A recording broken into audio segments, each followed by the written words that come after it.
one of the things that is hot on the radar right now is the Bank of Japan, what the new governor of the Bank of Japan intends to do with the currency rate, with the yield flows, that sort of thing. It is hitting the news now. Japan just was pulled off the watch list on yen transactions. The yen hit 143 on Friday. That is extremely low. The value of the yen being critical to the amount of money Japan pays for imports, and it has a preference for exports. So I guess you could say the fat cats, the people who are exporting in this economy, are making a windfall, and those who are importing, especially foodstuffs and energy-related products, plastics, that sort of thing, are the ones that are suffering for inputs into manufacturing process, that sort of thing. The Bank of Japan is worried about this because inflation continues to increase. The Bank of Japan has stated for the last 10 years under the Abe administration that they're targeting inflation to be at 2%. They just really haven't hit it.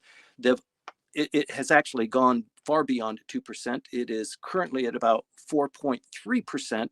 And the predictions were for June or for May that the numbers would be coming down. It would be around 3% this month. And they've missed those projections. The increase in the inflation rate has continued, and it's created a little bit of a ripple effect. And the Bank of Japan is considering its options. It could do one of two things. It could raise its inflation forecast, which it now predicts to be maybe 3.2% towards the end of this year. But it's right now at 3.2%. It's increased from what it was last year at 3.1%. And if you exclude energy, if energy is added to this 3.2, it goes up to 4.3. They've taken the energy out so that the numbers look a little bit better. But this is the highest inflation since 1981. So the Bank of Japan is very concerned about this. Their forecast is for 1.8% by March of next year.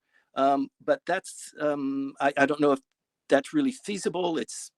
I don't know. One of the things that really increases the inflation rate is energy costs.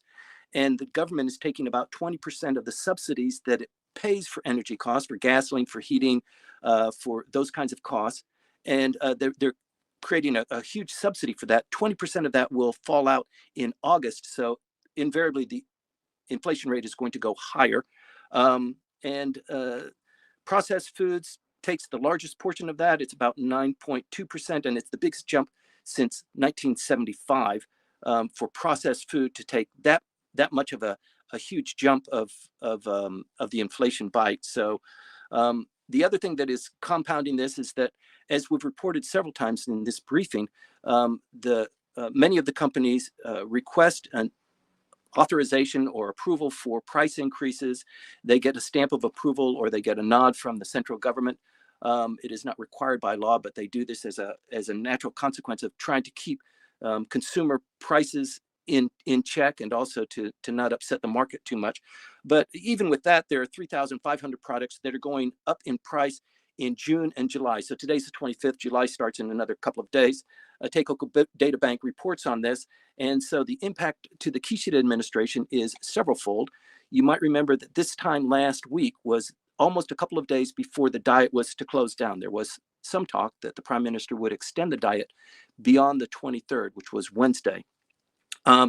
He didn't do that. And the reason why he didn't do that is because not just the inflation targets and the bad reporting on his approval ratings, but also because the situation is just not ripe enough for him to call for a snap election and have any hope of coming out of it with more people in the LDP than before he called for a snap election.